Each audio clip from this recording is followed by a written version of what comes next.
एक दौर हुआ करता था 1990s का। बच्चे इकट्ठे होकर मोहल्ले के ट्यूशन टीचर के घर पढ़ने जाते थे। फर्श पर बैठते थे, गणित से लेकर विज्ञान तक का सारा ज्ञान वहीं मिलता था। वो एक छोटी सी दुनिया थी जहां मोहल्ले के सारे बच्चे बैठकर सपने देखते थे। वो वक्त हुआ करता था 1990 का, और आज हम 2024 में जी रहे हैं।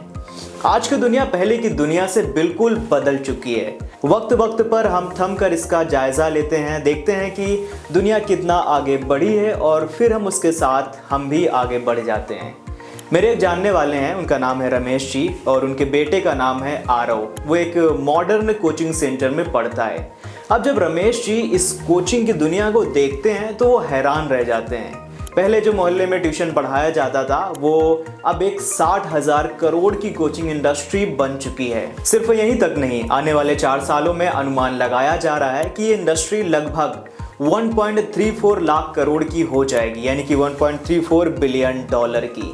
इस इंडस्ट्री में अब नई कहानी की शुरुआत हो रही है, नए चैप्टर की शुरुआत हो रही है। टेक्नोलॉजी की वजह से पूरी कोचिंग इंडस्ट्री बदल रही है। आज के इस एपिसोड में हम इस इंडस्ट्री को डीपली समझने की कोशिश करेंगे, और जितना हमने समझा है उतना आपको समझाएंगे। चलिए शुरू करते हैं।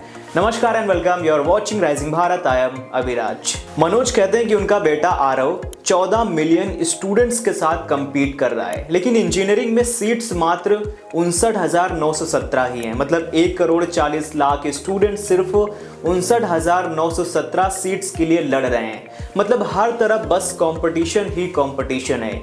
मेडिकल का हाल तो और भी ज्यादा बुरा है। 23 लाख स्टूडेंट्स 1 लाख सीट्स के लिए लड़ रहे हैं।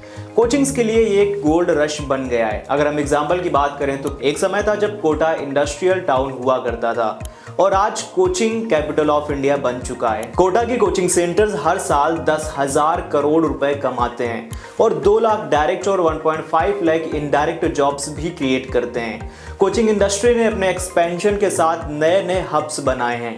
इंजीनियरिंग के लिए कोटा, सीए के लिए लक्ष्मी नगर, और आईएएस के लिए राजेंद्र नगर, ये जगहें इन कोचिंग का हब बन चुकी हैं। एक बार की बात है, रमेश जी अपने बच्चे आरव के रूम में जाते हैं। वो अपने टैब में फिजिक्स वाला का वीडियो देख रहा होता है। अब उनको ये चीज़ बड़ी सरप्राइजिंग सी लगती है। वो आरव से पूछते हैं कि बेटा क्या देख रहे हो।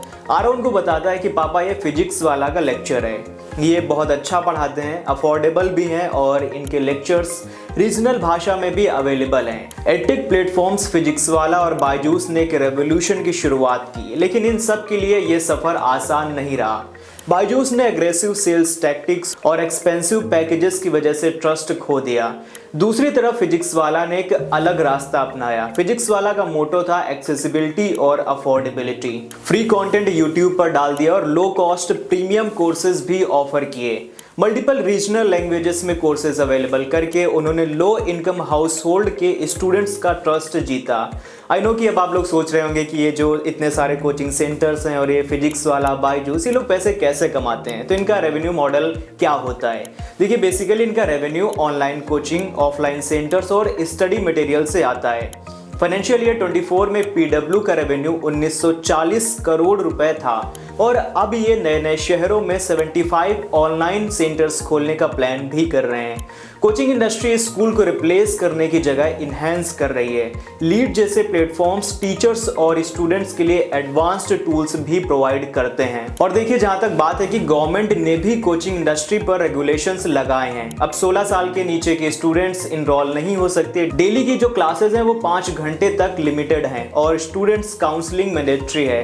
तो ये सारे रेगुलेशंस गवर्नमेंट ने लगाए हैं। सरकारी प्लेटफॉर्म जैसे स्वयं और एनपीटीईएल क्वालिटी एजुकेशन को 1000 तक के अफोर्डेबल प्राइस में अवेलेबल कर रहे हैं। इंक्लूसिविटी और अफोर्डेबिलिटी एक परफेक्ट मिक्स है। एआई और मशीन लर्निंग जैसी टेक्नोलॉजी का इस्तेमाल करके ऑनलाइन कोचिंग प्लेटफॉर्म व्यक्तिगत अध्ययन अनुभव भी प्रदान कर सकते हैं, जिससे स्टूडेंट्स को सीखने में आसानी होगी।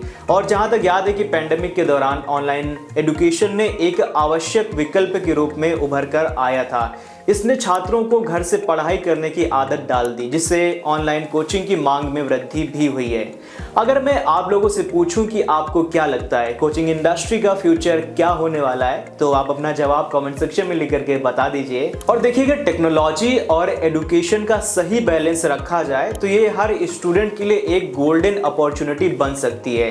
अच्छे टीचर्स स्मार्टफोन्स के जरिए गांव-गांव तक पहुंच सकते हैं, लेकिन अगर ये सिर्फ और सिर्फ प्रॉफिट के पीछे भागेंगे तो गैप और भी ज्यादा बढ़ सकता है। एजुकेशन का असली गोल इंक्लूसिविटी और एम्पावरमेंट भी होना चाहिए। धंधा और एजुकेशन के बीच में बैलेंस बनाना बहुत ज्यादा जरूरी है। इंडिया की कोचिंग इंडस्ट्री टेक्नोलॉजी के साथ अपने एक नए एरा में एंटर कर रही है।